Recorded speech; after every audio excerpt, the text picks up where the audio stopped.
El día de hoy nos toca hablar del capítulo 5, del verso 19 al 23 del Evangelio de Juan. Aquí nos encontramos frente a una revelación impresionante de cómo Jesús es la voz de la autoridad y el poder y la vida. En este pasaje, el Hijo de Dios proclama su unción con el Padre y su capacidad para realizar milagros, sanar enfermos y traer vida a los muertos. Jesús no solo nos habla con autoridad, sino que su palabra es vida misma. Él es la fuente de todo poder y la encarnación de la vida eterna. A través de sus enseñanzas y de sus milagros, Jesús nos demuestra que posee no solo la autoridad sobre la naturaleza y los demonios, sino que también sobre la muerte misma. En un mundo lleno de voces que buscan engañar y confundir, Jesús se levanta como la voz suprema de la autoridad y de la verdad. Él nos llama a escuchar su palabra, a seguir sus enseñanzas y a confiar en su poder para dar vida abundante y para dar vida eterna. Por lo tanto, amados, pongamos nuestra fe en Jesús, en la voz de la autoridad, en la voz del poder y en la voz de la vida.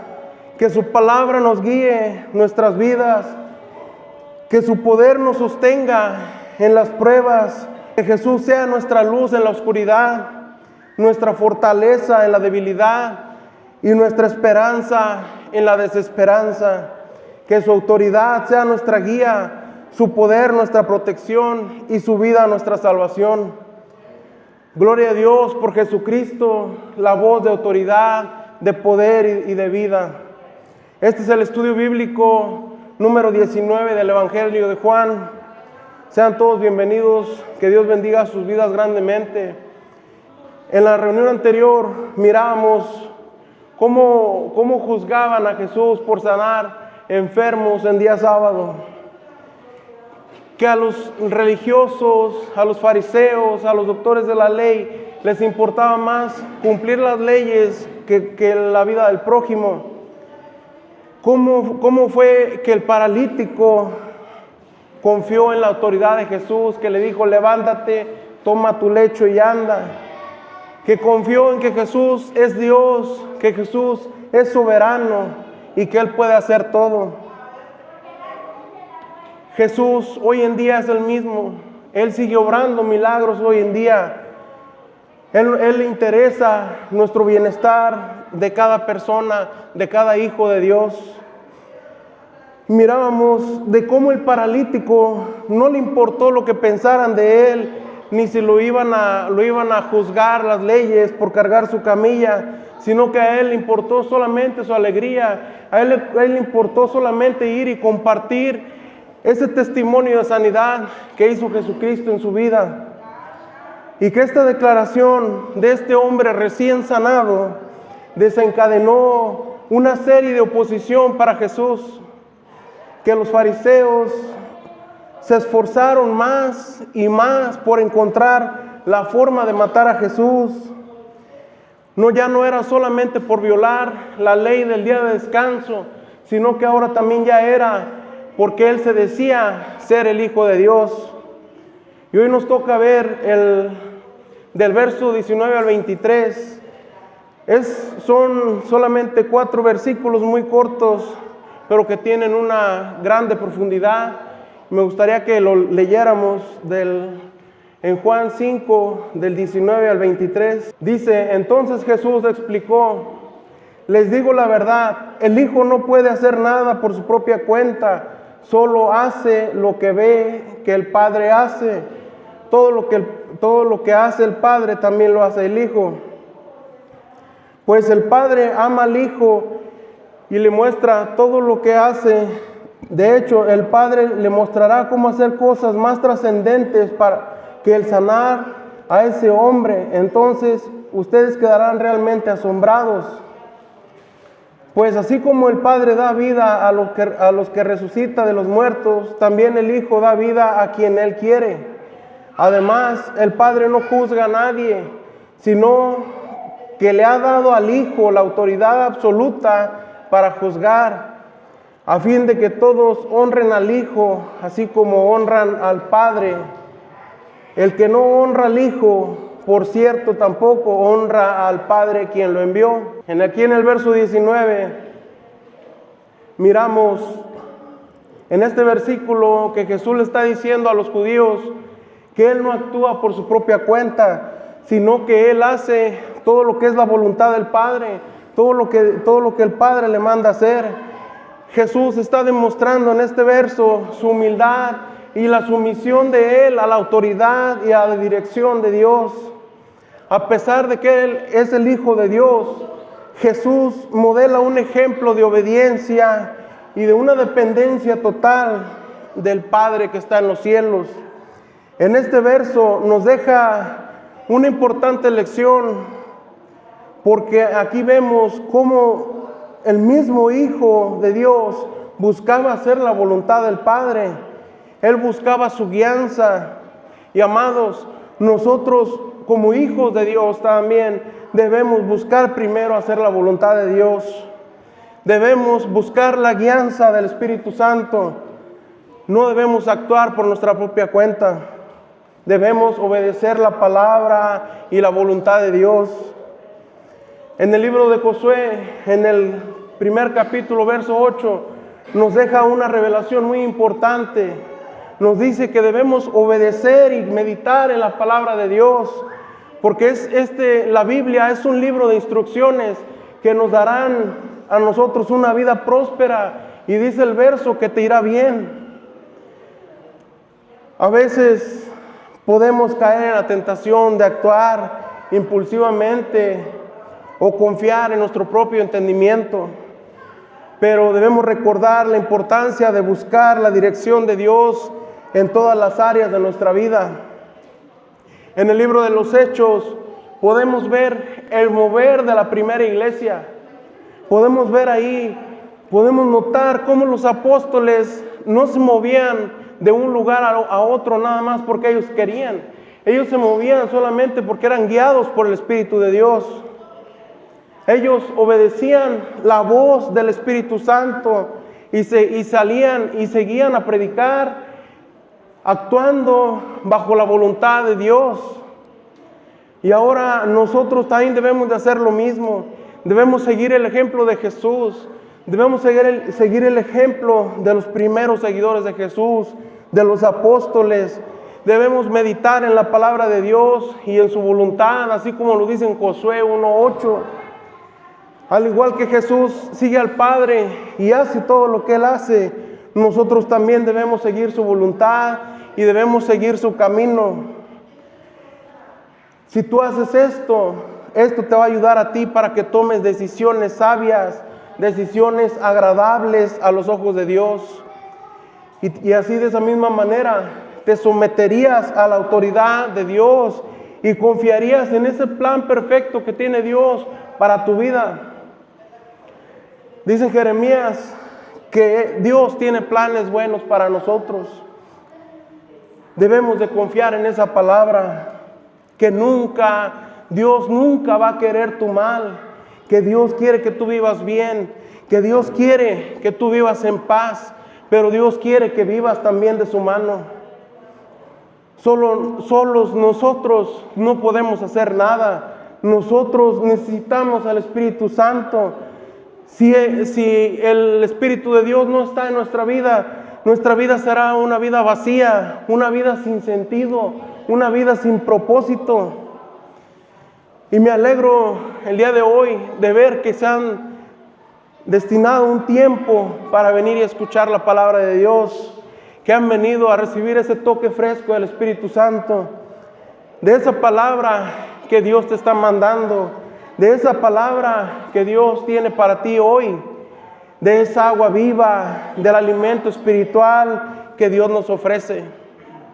Te invito, amado, que sigamos buscando la llenura de nuestro espíritu, que sigamos el ejemplo de Jesús, que imitemos su humildad, que imitemos la obediencia de Él hacia el Padre, que imitemos su dependencia total de Jesús hacia el Padre en todo momento.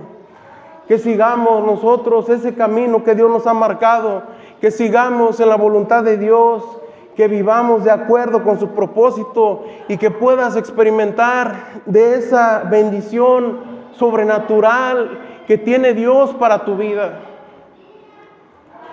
En Juan 8:28 nos dice, por eso Jesús dijo, cuando hayan levantado al Hijo del Hombre en la cruz, entonces comprenderán que yo soy. Yo no hago nada por mi cuenta, sino que digo únicamente lo que el Padre me enseñó. En este verso aquí vemos cómo los fariseos y los maestros de la ley no creían que Jesús era el Hijo de Dios.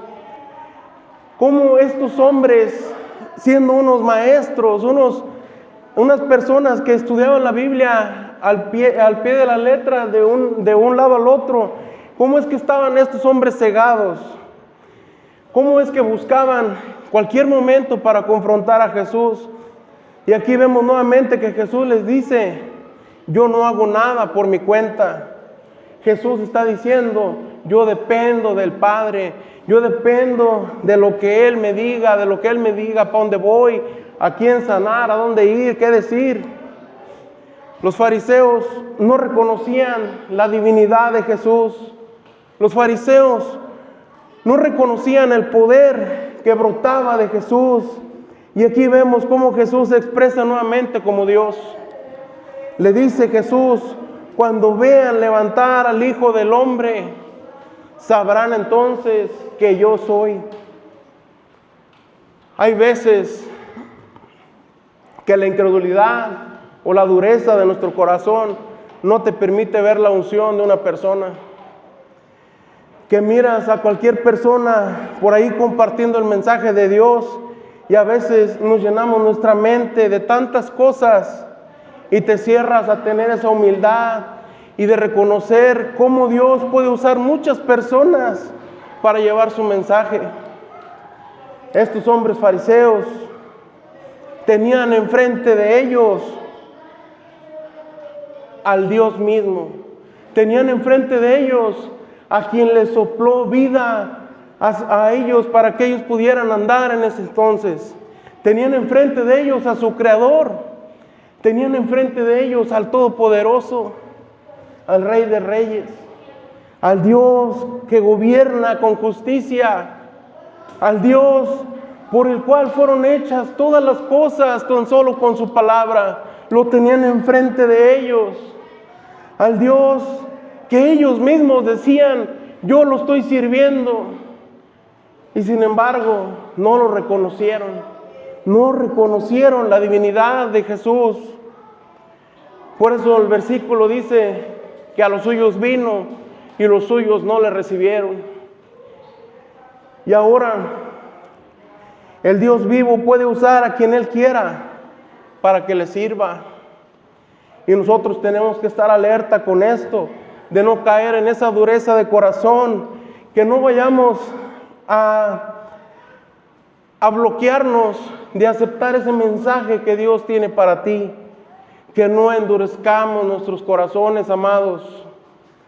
Fíjate lo que dice en el Evangelio de Mateo, capítulo 25, del verso 34 al 40, dice, entonces el rey dirá a los que estén a su derecha, vengan ustedes que son benditos de mi Padre, hereden el reino preparado para ustedes desde la creación del mundo. Pues tuve hambre y me alimentaron, tuve sed y me dieron de beber, fui extranjero y me invitaron a su hogar, estuve desnudo y me dieron ropa, estuve enfermo y me cuidaron, estuve en prisión y me visitaron. Entonces esas personas justas responderán, Señor, ¿en qué momento te vimos con hambre y te alimentamos? ¿O con sed y te dimos algo de beber? ¿O te vimos como extranjero y te brindamos hospitalidad? ¿O te vimos desnudo y te dimos ropa? ¿O te vimos enfermo o en prisión y te visitamos? Y el rey dirá: les digo la verdad, cuando hicieron alguna de estas cosas al más insignificante de estos mis hermanos, me lo hicieron a mí. Dios es soberano, Dios puede estar en cada persona, y sin embargo, si endurecemos nuestros corazones, nos puede pasar lo mismo que a los fariseos. La dureza y la incredulidad puede hacer que nos pasen cuando estén tomando la lista, cuando Dios esté separando a las cabras de las ovejas, puede hacer ahí que te cuenten como una cabra, porque no reconociste la divinidad de Dios delante de ti. Debemos abrir nuestros ojos, nuestros corazones, y que estemos receptivos a la voz de autoridad, a la voz de poder, a la voz que te da vida, a la voz de Jesús. Que no nos vaya a pasar como a los fariseos, amados.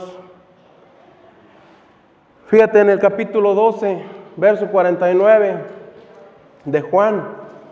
Dice: yo no hablo con autoridad propia. El Padre, quien me envió, me ha ordenado qué decir y cómo decirlo. Nuevamente aquí Jesús está diciendo que Él depende del Padre, que Él habla solo lo que el Padre le dice que hable. Amado, no sé si tú me estás entendiendo, pero si Jesús dependía del Padre, nosotros también debemos hacerlo. Nosotros también debemos tener esa dependencia de Dios. Debemos comprender, amado, que sin Dios no podemos nada, no podemos hacer nada. Nos vamos a sentir vacíos sin el Espíritu de Dios. Vamos a buscar ese consuelo en las cosas del mundo, pero ese consuelo no lo vas a hallar ahí. Ahí no vas a encontrar la paz. La paz solamente te la va a dar Dios, lleno del Espíritu Santo, porque fuera de Dios nada somos. Necesitamos de Dios en nuestras vidas. Necesitamos buscar una relación genuina con Dios, que lo busquemos siempre, que dependamos de Él, que puedas tú también, como los apóstoles, ser guiado por el Espíritu de Dios. Recuerda, amado, que andamos por fe y no andamos por vista. No sé si hayas tú leído o escuchado la historia de Gedeón, pero Gedeón era un joven guerrero. Gedeón, en el tiempo de Gedeón, estaban prisioneros durante 7 años los israelitas de los madianitas. Los madianitas iban y destruían todas las cosechas, se robaban todo lo que ellos producían, lo que ellos tenían, los israelitas. Sin embargo, Dios usó a Gedeón, lo llamó y le dijo: convoca al ejército, vamos a ir a derrotar a esos madianitas. En el ejército de Gedeón había 32,000 hombres, pero sin embargo Dios le dijo: ¿sabes qué? Yo no quiero tantos hombres, porque se van a jactar de que la victoria es por las fuerzas del hombre y no por mis fuerzas. Y le dijo: ¿sabes qué? Vamos a hacer algo. Y dividió al ejército, y solamente se quedó Gedeón con 300 hombres. Y dice la Biblia que el ejército contra el que iban a luchar era como la arena del desierto, que había muchísimos hombres que eran los que iban a pelear ahí. Pero fíjate una cosa, Gedeón confió en la voluntad de Dios. Gedeón dependió de la voluntad de Dios, dependió de su poder. Gedeón, dice la Biblia que ganaron la guerra sin sacar ni una espada. Que nada más Dios confundió a los hombres, y entre ellos mismos se fueron, corrieron unos. Y otro ejemplo es el rey Josafat. Hizo lo mismo, solamente se puso a orar, dependió de Dios y le dio la victoria también igual, sin sacar una espada. A lo que voy con esto, amado, es que si tú pones tus problemas en las manos de Dios, que si tú confías en Él, que si tú sigues su voluntad, si dejas que Él te guíe, si no te desvías, Si tú sigues en ese camino que Dios ha marcado para ti, no importa la situación que tú estés pasando, no importan los enemigos que tengas enfrente, no importa si te maldicen, no importa el problema que tú tengas, si tienes a Dios de tu lado, si tú dependes de Él va a obrar en tu vida, amado. Él no te va a abandonar, Él va a pelear tus batallas y obtendrás la victoria. Te invito a que confíes en Dios, que dependas de Él. Si Jesús dependió del Padre, siendo Dios, nosotros con más razón debemos depender de Dios. Jesús es nuestro mayor ejemplo. Debemos seguir ese ejemplo, amados. En el verso 20 de Juan 5, dice, pues el Padre ama al Hijo y le muestra todo lo que hace. De hecho, el Padre le mostrará cómo hacer cosas más trascendentes que el sanar a ese hombre. Entonces quedarán realmente asombrados. En este versículo Jesús continúa hablando sobre su relación entre Él y el Padre. Jesús revela que el amor entre Él y el Padre es profundo y es esencial. El Padre ama al Hijo y le muestra todo lo que hace. Aquí está mostrando una íntima comunión en la unidad de la Trinidad. Así como el Padre y el Hijo están en comunión, nosotros también debemos estar en una relación genuina con Dios. Debemos estar buscando de Él, de su presencia. Debemos estar en comunión también como creyentes, porque somos parte del cuerpo de Cristo. Debemos colaborar todos unidos y compartir el amor de Cristo. Que compartamos la buena noticia de que Jesús resucitó, de que Jesús nos ha abierto ese camino de salvación, ese acceso directo que tenemos ahora en día ya para ir con el Padre.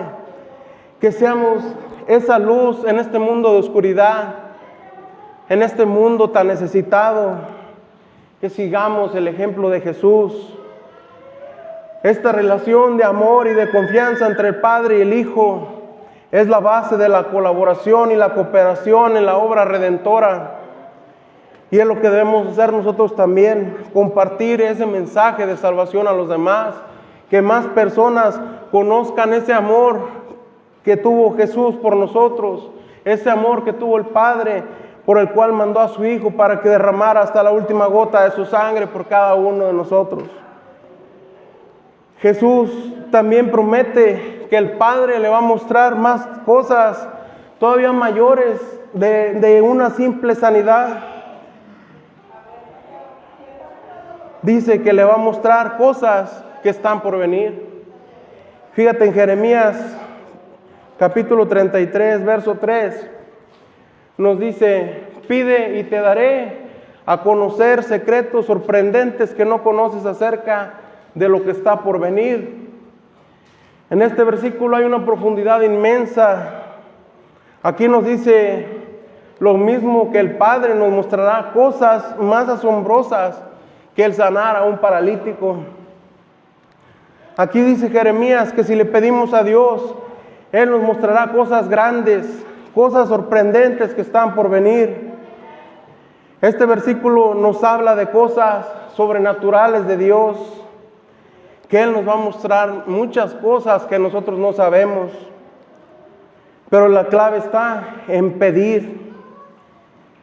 En la otra traducción de la Reina Valera dice que tienes que clamar. Si tú clamas a Dios, podrás ver cosas sorprendentes, cosas maravillosas que tú no te imaginas. El Espíritu de Dios sigue activo y sigue haciendo estas maravillas. Si tú reconoces que necesitas a Dios, si tú quitas de tu vida esa autosuficiencia, si quitas de tu vida ese orgullo, si quitas de tu vida ese corazón duro, esa incredulidad de tu vida, el Espíritu de Dios va a hacer cosas grandes contigo. Y es por eso que dice el verso, que le pidas a Dios, que le clames a Dios, y Dios va a concederte lo que tú deseas. Fíjate en el Salmo 37, verso 4, dice: deleítate en el Señor y Él te concederá los deseos de tu corazón. En pocas palabras está diciendo: gózate en el Señor, hazlo por amor, búscalo ahora que puede ser hallado. Quita esa incredulidad de tu vida, eso que te impide que te goces en la presencia de Dios, eso que impide que te deleites, eso que impide que lo conozcas mejor. Enamórate de Dios. Solo si tú te entregas a Jesús podrás gozar de esa presencia maravillosa en tu vida. Solo viviendo ese primer amor, solo enamorándote de Jesús, solo enamorándote del Espíritu Santo de Dios, solo de esa manera podrás disfrutar de su presencia en tu vida. Yo no sé si hayas tú leído algo del Apocalipsis, pero en su capítulo 2 habla sobre la iglesia de Éfeso. Habla y Jesús elogia a esta iglesia por hacer las cosas bien, por hacer las cosas de una buena manera.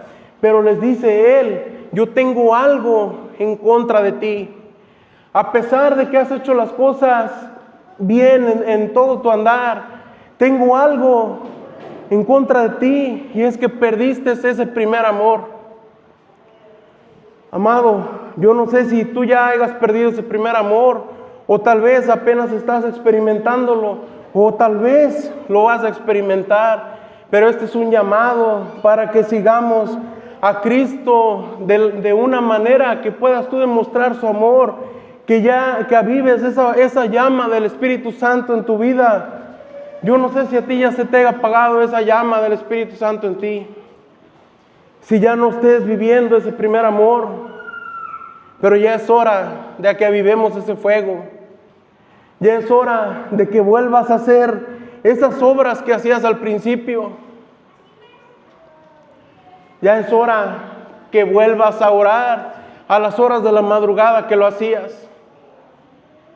Ya es hora de que vuelvas a predicar a Cristo como lo hacías antes. Que te enamores de Dios, porque solamente de esta manera podrás experimentar de las cosas grandiosas que Dios tiene para ti, de las cosas sobrenaturales, de esa unción del Espíritu Santo. Solo de esa manera podrás gozarte en la presencia de Dios. De esa manera podrás tener esa unción maravillosa del Espíritu en ti. Solamente de esa manera podrás irte tú a tu aposento solo y clamarle a Dios, y de esa manera poder experimentar de esas maravillas sobrenaturales que tiene Dios para ti, de esas cosas ocultas de las cuales habla Jeremías, de esas cosas ocultas y grandes, sobrenaturales, que nos habla también en este verso que estamos viendo de Juan. Vuelve a tu primer amor. Reflexiona sobre lo que hacías antes, sobre lo que hacías al principio. Aviva ese fuego del Espíritu Santo en tu vida. Vuélvete a enamorar del esposo. Vuelve a buscar esa llanura en tu interior. Vuelve al primer amor. Y si no lo has experimentado, busca llenarte del Espíritu Santo. Mira la grandeza, mira las maravillas del esposo, mira las maravillas de Jesús, de ese poder sobrenatural que Él tiene, que tú vas a hallar en Él todo lo que tú necesitas, que tú vas a poder sentir de su presencia directamente con Él y hablar con Él directamente, así como lo hacía Moisés, que Moisés hablaba con Él, que Samuel escuchaba su voz en los oídos. Dios es sobrenatural y necesitamos entrar en lo sobrenatural para que puedas experimentar de su amor incondicional. Jesús, en este verso que estamos hablando, habla de las grandezas de su misión y de su autoridad divina, y cómo Dios seguirá mostrando su poder a través de él, a través de cosas asombrosas y poderosas. Dice el verso que el sanar apenas es el principio. Así también contigo, amado, lo que tú estás viviendo hasta ahorita apenas es el principio. Dios apenas ha empezado a trabajar en tu vida. Eso que tanto necesitas tú de Dios, Dios te va a contestar. Dios tiene planes buenos para ti. Dios tiene una misión para ti. No te desanimes. Sigue en el camino de Dios. Tal vez puedas estar experimentando situaciones difíciles en tu vida, situaciones complicadas que a lo mejor te están haciendo dudar. Pero déjame decirte, amado, de parte de Dios, que permanezcas en ese camino que Él marcó para ti, que sigas en esa búsqueda, que sigas orando, que sigas en esa relación con Él. Él va a obrar, Él va a traer consuelo y va a traer paz a tu vida. Él te va a dar ese gozo, esa alegría, esa sanidad o esa prosperidad que tú necesitas, esas bendiciones. Confía en Dios, Él no te va a abandonar. Confiemos en ese plan que Dios tiene para cada uno de nosotros. Confiemos en que su plan es más grande y majestuoso que lo que nosotros podemos imaginar.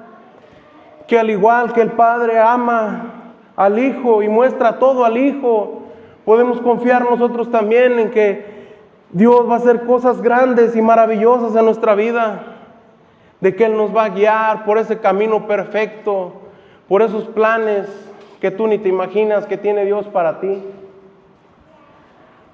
En el verso 21 de Juan 5, dice, pues así como el Padre da vida a los que resucita de los muertos, también el Hijo da vida a quien Él quiere. En este versículo Jesús continúa explicando su relación única con el Padre y su autoridad como el Hijo de Dios. Jesús está haciendo una comparación entre la acción de Dios Padre al levantar a los muertos y darles vida, y la capacidad del Hijo de hacer lo mismo que el Padre. Jesús está afirmando que al igual que el Padre, el poder de traer los muertos a la vida, Él también tiene ese poder y esa autoridad divina para dar vida a aquellos a quien Él elige. Y en este versículo subraya la soberanía y el poder de Jesús como el Hijo de Dios, mostrando que Él tiene la capacidad de conocer la vida espiritual y la vida eterna de aquellos que creen en Él. También en este verso resalta la autoridad divina de Jesús sobre la muerte y la resurrección, y de su capacidad para transformar vidas y de dar esperanza a aquellos que están espiritualmente muertos. La Biblia habla de muertos espirituales. Los muertos espirituales son aquellos que no aceptan el mensaje de Dios, o que piensan que pueden vivir sin Dios. Nosotros nos conformamos de cuerpo, alma y espíritu. Tanto nuestro cuerpo como nuestro espíritu necesitan alimento. Si tú no le das de comer a tu espíritu durante varios días, ¿qué va a pasar? Es lo mismo que cuando no le das de comer a tu cuerpo físico. Te puedes enfermar, te puedes hasta morir. Si no alimentas tu espíritu, lo vas a matar. Y esto es un muerto espiritual. La Biblia habla de una persona que quería seguir a Jesús y que le dijo, yo quiero ir contigo, maestro, yo quiero ir, pero ¿sabes qué? Se me acaba de morir mi papá. Déjame ir a enterrarlo y después voy contigo. Y fíjate lo que le dice Jesús en Lucas 9:60. Dice, deja que los muertos espirituales entierren a sus propios muertos. Tú debes de ir y predicar acerca del reino de Dios. Aquí vemos que hay muertos en vida, que hay muertos espirituales. Amado, yo no sé qué clase de persona seas tú, pero ya es tiempo de que nos pongamos las pilas. Que si tienes un espíritu apagado, que podamos encenderlo, que podamos avivar esa llama del espíritu. Jesús es quien nos da vida. Tenemos ese alimento que bajó del cielo. Tenemos ese pan de vida que va a saciar nuestra hambre. Tenemos a Jesús. Ya es tiempo de que nos pongamos en marcha y que nos entreguemos a Él. Amado, yo te invito a que reconozcas a Jesús como el único que puede darte vida. Que confíes en Jesús como nuestro único y suficiente Salvador. Que confíes en Él, de que Él vino a este mundo a pagar por tus pecados, a pagar por mis pecados y a pagar por los pecados de toda la gente. Que Él vino a dar su vida por ti, que Él vino a pagar por tus enfermedades, que Él pagó por tus rebeliones y que Él derramó hasta la última gota de su sangre en esa cruz del Calvario por ti. Ya es tiempo de que confiemos en Él, de que le devolvamos un poco de lo que Él hizo por nosotros. Fíjate en Juan 11:25. Nos dice, Jesús le dijo, yo soy la resurrección y la vida. El que cree en mí vivirá aún después de haber muerto. Está claro el verso. Dice que Jesús es la resurrección y la vida. Si tú crees en Él, si tú lo aceptas en tu vida, si tú lo reconoces en todos tus caminos, Él traerá vida a tu espíritu. Él va a traer ese cambio que necesitas en tu vida, pero necesitas confiar en Él, porque Él es el único que puede darte vida eterna. Solo por Jesús es que después de la muerte física tú tendrías vida. Solo por Jesús es que tú podrías gozar de la presencia de nuestro Creador allá en la eternidad. Solo Jesús te puede dar vida, amado. Reconócelo, quita ese egoísmo, quita ese orgullo, ese espíritu de autosuficiencia que tienes y aviva ese espíritu y dile a Dios que quieres que Él gobierne tu vida. Dile a Él que Él quiere, que tú quieres que Él sea el que te dirija, que Él sea el que te hable, que tú quieres obedecerlo y quieres seguirlo, que lo reconozcas en todos tus caminos y Él te va a dar vida eterna. Fíjate lo que dice la carta a los Efesios, capítulo 2, del verso 1 al 5. Dice, antes ustedes estaban muertos a causa de su desobediencia y muchos pecados. Vivían en pecado igual que el resto de la gente, obedeciendo al diablo, el líder de los poderes del mundo invisible, quien es el espíritu que gobierna y actúa en el corazón de los que se niegan a no obedecer a Dios. Todos vivíamos así en el pasado, siguiendo los deseos de nuestras pasiones y la inclinación de nuestra naturaleza pecaminosa por nuestra propia naturaleza. Éramos objeto del enojo de Dios, igual que todos los demás. Solo por Jesús es que tenemos vida. Dice aquí claramente que antes estábamos muertos a causa de nuestros pecados, pero ahora Jesús nos ofrece vida. Jesús nos ofrece darte vida eterna. Solamente por su misericordia, solamente por el amor de Dios y por su gracia es que somos salvos. Solo por el sacrificio de Jesús. Y fíjate del verso 8 al 9, aquí mismo en esta carta, Dios los salvó por su gracia cuando creyeron. Ustedes no tienen ningún mérito en eso, es un regalo de Dios. La salvación no es un premio por las cosas buenas que hayamos hecho. Así que ninguno de nosotros puede jactarse de ser salvo. Claramente dice el verso que no somos salvos por las obras que hagamos, que no es un premio por nuestras propias acciones, que la salvación solamente es por gracia, es por la fe en Jesucristo, por esa relación que tú tengas con Él, por la obediencia de ti hacia Jesús, por la salvación que Él nos está dando, que la salvación es por gracia, que es un regalo que nosotros no merecíamos. Solo Jesús te puede dar vida, solo Jesús, y Él te está llamando a la luz. Y es por eso que el día de hoy estamos aquí reunidos, porque estamos buscando de ese alimento espiritual, de ese pan de vida.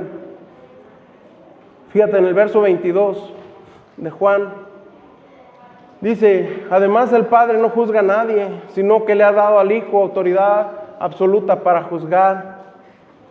En este verso Jesús está afirmando que Él ha sido designado por Dios como el juez final de toda la humanidad. Esto implica que Jesús tiene la autoridad para Él evaluar nuestras vidas, para Él evaluar nuestras acciones y determinar nuestra destinación eterna. En esta declaración vemos aquí la soberanía y la autoridad de Jesús como el Hijo de Dios. En este verso vemos algo de suma importancia y que ya habíamos visto en una clase anterior en el capítulo 3, que mirábamos que no solamente al decir yo he aceptado a Jesús con tus labios quiere decir que eres salvo. ¿Por qué? Porque si tu interior dice otra cosa, ahí estamos contradiciéndonos. Recordemos lo que dice el capítulo 3, ahí lo que ya habíamos visto, ya lo habíamos pasado en Juan 3:36. Dice: los que creen en el Hijo de Dios tienen vida eterna. Pero fíjate lo que dice aquí: los que no obedecen al Hijo nunca la tendrán. O sea, no es nada más decir yo acepto a Jesús, sino que tienes que obedecerlo. Dice aquí: sino que permanecen bajo la ira del juicio de Dios. Tenemos que obedecer a Jesús, tenemos que obedecer sus enseñanzas. Solo de esa manera podrás tener vida eterna. Solamente de esa manera tendrás ese cambio real que Jesús quiere para tu vida. Al reconocer a Jesús como nuestro juez, nos impulsa a que reflexiones sobre las acciones, sobre las elecciones, sobre el comportamiento que estás teniendo en tu vida. A que llevemos una vida en conformidad, en conforme a las enseñanzas y en los valores de Jesús, sabiendo que un día Él nos va a pedir cuentas de las enseñanzas que Él hizo en la tierra y que sin embargo no estamos obedeciendo. En este verso nos recuerda que nuestras acciones tienen un peso eterno y que debemos buscar el perdón y la misericordia de Dios para estar preparados para el juicio. Busquemos una relación personal con Él. Busquemos arrepentirnos de nuestros pecados. Caminemos en obediencia a sus mandamientos. Fíjate, en el verso 23, dice: a fin de que todos honren al Hijo, así como honra al Padre. El que no honra al Hijo, ciertamente tampoco honra al Padre que lo envió. Con este versículo vamos a terminar el día de hoy. Dice en este verso, Jesús está haciendo una declaración de su propia divinidad y de su relación única con Dios el Padre.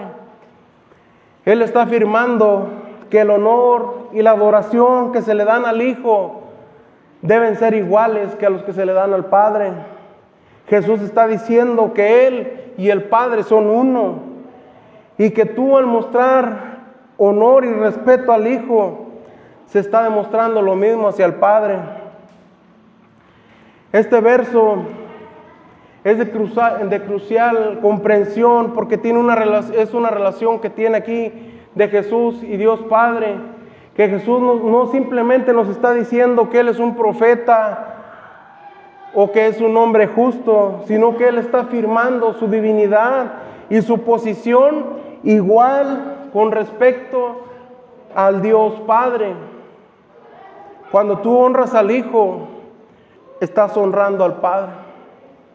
Y esto es algo muy importante, porque al no honrar al Hijo, una persona en efecto está deshonrando al Padre.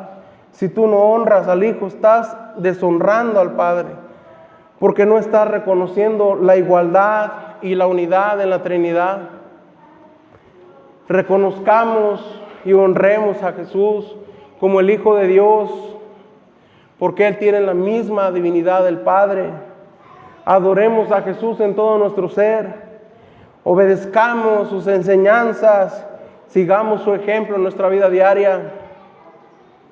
Al honrar y dar gloria al Hijo, estamos honrando al Padre Celestial.